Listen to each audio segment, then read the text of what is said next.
आकाशवाणी केंद्र भोपाल से प्रस्तुत हैं प्रादेशिक समाचार। पहले मुख्य समाचार। प्रधानमंत्री नरेंद्र मोदी ने कहा, देश कोविड-19 टीका बनाने में आत्मनिर्भर बन गया। भारत चाणक्यवृत्त तरीके से सहयोगी देशों को कोविड टीके की आपूर्ति जारी रखेगा। देश में कोविड से स्वस्थ होने वालों की दर बढ़कर 96.78% हुई।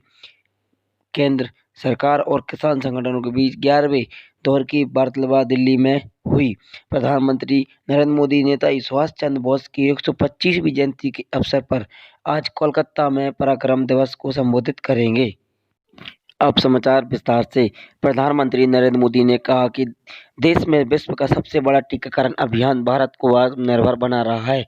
प्रधानमंत्री ने वर्चुअल माध्यम से वाराणसी की कोविड टीकाकरण अभियान के लाभार्थियों और स्वास्थ्यकर्मियों से यह बात कही। श्री मोदी ने लाभार्थियों और भारत के टीकाकरण कार्यक्रम में लोगों का विश्वास बढ़ाने और कोविड-19 टीकाकरण कार्यकर्ताओं को धन्यवाद किया। प्रधानमंत्री ने कहा कि कोविड योद्धाओं ने महामारी से लड़ाई में महत्वपूर्ण भूमिका निभाई। प्रधानमंत्री ने कहा कि स्वास्थ्य कार्यकर्ताओं ने टीकाकरण अभियान के पहले चरण में खुद टीके लगवाकर निर्णायक कदम उठाया। उन्होंने कहा कि स्वास्थ्यकर्मी का टीका लगने वाले का कदम महत्वपूर्ण है, क्योंकि इससे वे बिना किसी भय के अपना काम कर सकेंगे।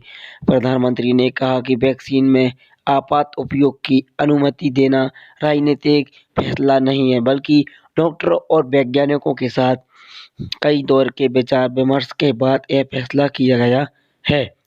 प्रधानमंत्री ने बातचीत के कई लाभार्थियों ने बात कहा कि टीका लगवाने में उन्हें कोई परेशानी नहीं। प्रधानमंत्री ने लाभार्थियों से बातचीत में कहा कि पहले चरण में करोड़ों लोगों को टीका दिए जाने हैं। उन्होंने कहा कि वैक्सीन आपूर्ति देश में कोने-कोने में की गई है। भारत और अन्य देशों की मदद भी कर रहा है। प्रधानमंत्री ने कहा कि बनारस में स्वास्थ्य संबंधी बुनियादी ढांचे में नवीनीकरण के समूचे पूर्वी उत्तर प्रदेश को मदद मिली है। प्रधानमंत्री ने वाराणसी में शिव प्रसाद गुप्त जिला महिला अस्पताल की पुष्पा से बातचीत की। पुष्पा ने देश भर में टीकाकरण के लिए सरकार को धन्यवाद दिया। उन्होंने कहा कि वैक्सीन का कोई दुष्प्रभाव नहीं देखा गया। पुष्पा ने लोगों से टीके लगवाने की अपील की है। वाराणसी में स्वास्थ्यकर्मी कार्यकर्ता श्रीमती रानी श्रीवास्तव से बात की। रानी ने वैक्सीन के लिए प्रधानमंत्री को धन्यवाद दिया। प्रधानमंत्री ने यह कहते हुए विपक्षी दलों पर कटाक्ष किया कि जब वैक्सीन उपलब्ध नहीं थी तो यह वैक्सीन चिल्ला रहे थे, लेकिन अब वैक्सीन आ गई तो वे इनमें खामियां निकाल रहे हैं। बनारस में पांडेसर के पंडित दीनदयाल उपाध्याय CHC अस्पताल के डॉक्टर बी शुक्ला ने कहा कि लोग वैक्सीन से खुश हैं। इससे पहले श्री मोदी ने ट्वीट पर कहा था कि लाभार्थियों से बातचीत से उन्हें व्यावहारिक सुझावों का अवसर मिलेगा। प्रधानमंत्री कार्यालय ने कहा कि अपने वाराणसी संसदीय निर्वाचन क्षेत्र के लोगों से बातचीत वैज्ञानिकों, नेताओं, अधिकारियों और अन्य संबंधित पक्षों के साथ निरंतर संवाद और विचार विमर्श की अगली कड़ी है। इससे विश्व के सबसे बड़े टीकाकरण अभियान के सुगम संचालकों से मदद मिली है। प्रधानमंत्री ने 16 जनवरी को टीकाकरण अभियान की शुरुआत की थी। प्राथमिकता वाले 30 करोड़ से अधिक पंक्तियों में कार्यकर्ताओं को वैक्सीन देने की घोषणा की थी।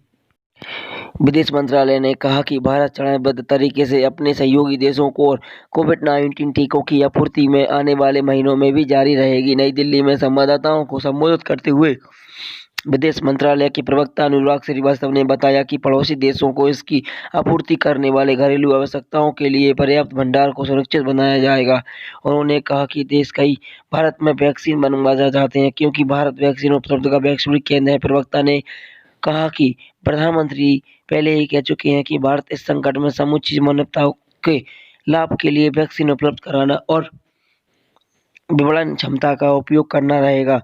उन्होंने बताया कि भारत की पड़ोसी देशों के टीके अनुदान सहायता इस महीने की 20 तारीख से शुरू की गई थी और पहले ही दिन भूटान को 1,50,000 और मालदीव को 1 लाख टीके भेजे उन्होंने और बांग्लादेश को 20 लाख खुराक की आपूर्ति की गई।